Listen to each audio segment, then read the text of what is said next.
Hey guys, welcome back to Help Click. In this video, I'll be showing you, we'll be discussing with you how to enable Copilot in Microsoft Word. But first, check our special offer in the description. So let's get started. So if you're wondering how to exactly turn on Copilot inside Microsoft Word here, well, there are a few things that you may want to know.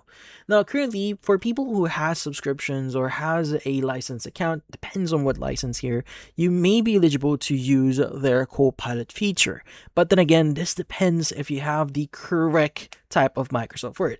Now, if you have an active subscription, like let's just say a active Microsoft 365 subscriber or the standalone version of the Office 2021, well, in this case, you will not have the option to use Copilot if you just have the Office 2021. Now, if you do have Microsoft 365, well, you'll be able to use Copilot. Now, also, if you have a license account here, like a Microsoft 365 Copilot or a Copilot Pro or a Microsoft 365 Personal or Family license here, you will be able to use Copilot. But then again, this entirely depends on your current subscription and license. So how do you enable this? So at the top left here, you want to go to the file section.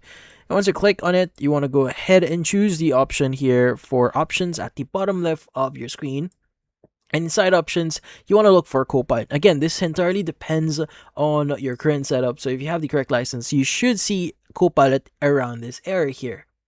So once you've selected that, you should see the enable Copilot option. Go and just click on it and click on the OK button you see at the bottom right here in order for you to save your changes. Now, once you've done that, if you go back into Copilot at the top right of your ribbon, you should see Copilot enable. So usually it's going to be next to the editor icon here. But if you change or rearrange your UI, how things are arranged, it may be different. But yeah, you could go and just click on Copilot here in order for you to start using it. And that's about it. So if you found this video, hit the like and subscribe button and watch our next video.